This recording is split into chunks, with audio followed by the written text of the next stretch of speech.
दत्त जयंती ही हिंदू पंचांगात असलेल्या मार्गशीर्ष पौर्णिमा या तिथीला साजरी केली जाते। हा दिवस म्हणजे भगवान दत्तात्रेय यांचा जन्मदिवस म्हणून साजरा केला जातो। देशभरातील आणि विशेषतः महाराष्ट्रात हिंदू दिनदर्शिकेनुसार डिसेंबर किंवा जानेवारी मार्गशीर्ष महिन्याच्या पौर्णिमेच्या दिवशी हा उत्सव साजरा केला जातो। दत्तात्रेयांनी दीनदलितांची सेवा करण्याचे व समाजातील दुःख व अज्ञान दूर करण्याचे कार्य चालू ठेवले। त्यांच्या पश्चात श्रीपाद, श्रीवल्लभ, श्री नरसिंह सरस्वती व वासुदेवानंद सरस्वती हे त्यांचे अवतार मानण्यात येतात। दत्ताची स्थाने प्रयाग येथे आणि महाराष्ट्रात औदुंबर, गाणगापूर, माहूर, नरसिंहवाडी, कुरवपूर, कर्दळीवन या ठिकाणी आहेत।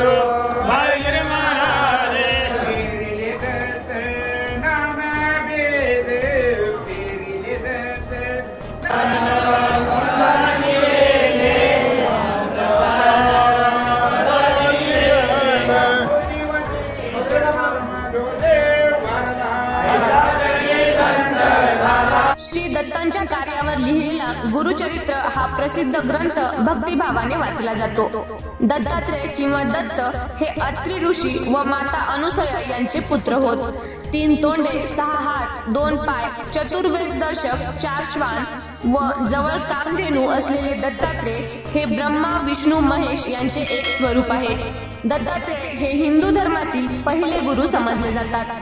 हिंदू धर्माचा प्रसार करण्याच्या उद्देशाने दत्तात्रेयांनी भारत भ्रमण केले।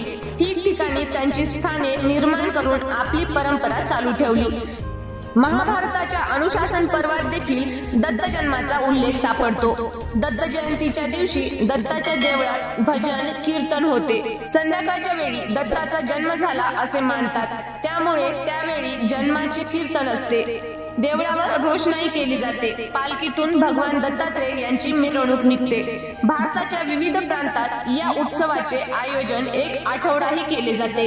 या उत्सवात संगीत तथा नृत्य क्षेत्रातील विविध कलाकार येऊन आपली कला सादर करतात। अशा कार्यक्रमांचेही विशेष आयोजन केले जाते। केवळ शहरातच नव्हे तर लहान लहान गावातही हा उत्सव उत्साहाने संपन्न केला जातो। आलेल्या भक्तांसाठी अन्नदान आणि प्रसादाची देखील व्यवस्था केली जाते। याच अनुषंगाने संत बाळगीर महाराज मठ संस्थान येथे दत्त जयंती मोठ्या उत्साहात साजरी करण्यात आली। श्री समर्थ बाळगीर महाराज मठ संस्थान गाडीपुरा, नांदेड येथील पुरातन मंदिरात दत्त जयंती निमित्त दत्त प्रकट दिन व महापूजा सोहळा मोठ्या उत्साहात संस्थानाच्या प्रमुख श्री हरिगिरी महाराज नांदेडकर यांच्या हस्ते पहाटे आरती करून सुरुवात करण्यात आली। त्यानंतर पाळणा हलवत विविध गीत गात हा सोहळा उत्साहात साजरा करण्यात आला। गेल्या अनेक दिवसांपासून या मंदिरात श्री दत्तात्रेय यांच्या नामाचे स्मरण करून सातत्याने वेगवेगळ्या माध्यमातून नामजप करण्यात आले।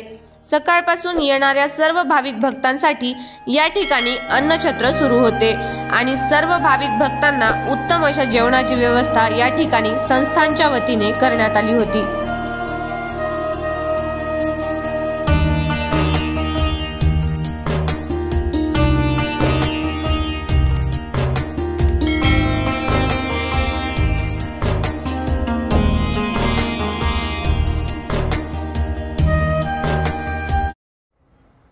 मनोरंजनाचं प्रबोधन, करमणुकीचं उद्बोधन, बातमी अचूक, माहिती बिनचूक, पाहत रहा राजमुद्रा न्यूज लाईव्ह।